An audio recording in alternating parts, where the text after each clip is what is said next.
जो हम सब चाहते हैं, जो हमारी पार्टी चाहती है कि समाज का एक एक्सरे सामने आए, एक क्रांतिकारी निर्णय जाति जनगणना का भारत सरकार ने फैसला लिया है और कांग्रेस पार्टी का मानना है, हमारे नेता का मानना है, मेरा मानना है कि यह निर्णय जाति जनगणना देश के विकास में क्रांतिकारी परिवर्तन लाएगा, विकास में एक बड़े नए आयाम को पैदा करेगा, जन्म देगा। जाति जनगणना केवल जातियों की गिनती नहीं है। जो हम सब चाहते हैं, जो हमारी पार्टी चाहती है कि समाज का एक एक्सरे सामने आए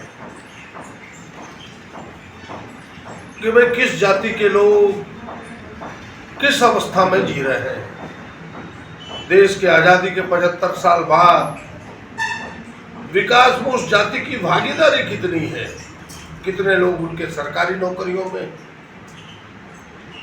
कितने लोग राजनीति में पार्टिसिपेट किए, उन्हें हक और अधिकार कितना मिला है,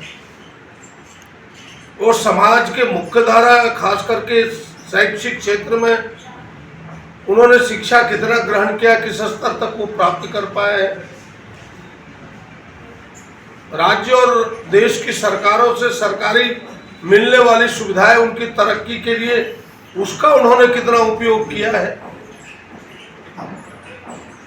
तो ये पूरी गणना इस जाति जनगणना का भाग है जो देश के सामने बिल्कुल साफ साफ ये तस्वीर देगा कि कौन सी जाति किस अवस्था में है। फिर सत्ता पर बैठे हुए चाहे राज्य के लोग सत्ता पर हो, चाहे देश की सत्ता पर हो, बैठे हुए सत्ताधारियों के सामने यह तस्वीर आएगी तो फिर उसको ध्यान में रखते हुए हम विकास के नए खाके को खींच पाएंगे। जिनकी कम भागीदारी है उनकी भागीदारी को बराबरी कैसे दे, जिनकी नगण्य भागीदारी है उसको भी बराबरी हम कैसे दें। ये तमाम चीजें हम कर पाएंगे और मेरा मानना है कि यह जीत देश का अकेला नेता आदरणीय राहुल जी, जिन्होंने हाथ में तिरंगे को लेकर के गांव गांव डगर डगर पूरे देश का भ्रमण करके बताया कि इस देश में जाति जनगणना सबसे जरूरी है। कल तक यही भारतीय जनता पार्टी मुखर होकर कह रहा था, उनके प्रधानमंत्री कह रहे थे कि देश में दो ही जातियां हैं, एक गरीब एक अमीर। उनके एक बड़े नेता गडकरी साहब ने तो कह दिया कि जो जात की बात करेगा उन्हें लात से जवाब दिया जाएगा। यानी भारतीय जनता पार्टी, आरएसएस, तमाम लोग जाति जनगणना का विरोध कर रहे थे कि देश को यह बांटने वाली साजिश है जाति जनगणना। लेकिन राहुल जी के नेतृत्व में देश की आवाम की जो मांग थी वो इस कदर जोर पकड़ा, आवाम की इस प्रकार आवाम ने अपनी इच्छा व्यक्त की कि सरकार को झुकना पड़ा। वर्षों से कई संगठन भिन्न भिन्न प्रकार के स्वतंत्र रूप से भी इस जनगणना की वर्षों से मांग कर रहे थे। उन तमाम लोगों का, देश की आवाम का, कांग्रेस पार्टी का और इस जीत को राहुल जी की मैं जीत बताता हूं। और मैं आजादी के बाद इतिहास में पहली बार है कि प्रतिपक्ष किसी आंदोलन को हाथ में ले, मजबूरन सत्ता पक्ष को उसका निर्णय करना पड़े, यह निर्णय उसी को इंगित करता है।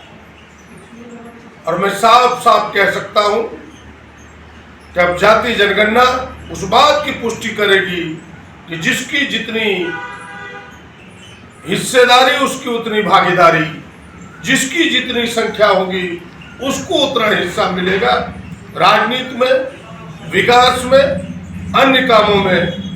और हमें लगता है कि यह देश में क्रांतिकारी परिवर्तन लाएगा, विकास में एक नए आयाम को फिर से रेखांकित करेगा और विकास के मजबूत और चौड़ा नए दरवाजे को प्रशस्त करेगा, खोलेगा।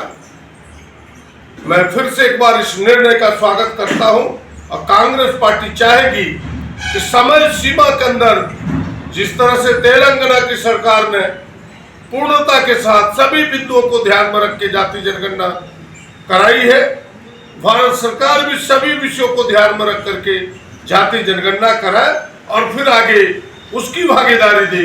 और हमारी अब जो दूसरी लड़ाई है वो इसी का हिस्सा है। वो जो 50% आरक्षण का सीमा है वो सीमा भी टूटी। जो राहुल जी ने कहा है कि इस लक्ष्मण रेखा को हम पार करेंगे। अगर किसी की संख्या है, जैसे खास करके झारखंड में हम 55% ओबीसी है, आज आरक्षण मात्र 14% है। उसे इस सीमा की रेखा को तोड़ने के बाद उनको भी हिस्सेदारी मिल पाएगा, उनके भविष्य को हिस्सेदारी मिल पाएगा। हम उस दिशा में इस लड़ाई को ले जाएंगे। हमें लगता है कि फिर से इस निर्णय का स्वागत करते हुए आदरणीय राहुल जी के नेतृत्व में जो दूसरा मुद्दा है उसको लेके हम सब आगे बढ़ेंगे और इस देश को, यहाँ के लोगों को न्याय दिलाने का प्रयास करेंगे। धन्यवाद।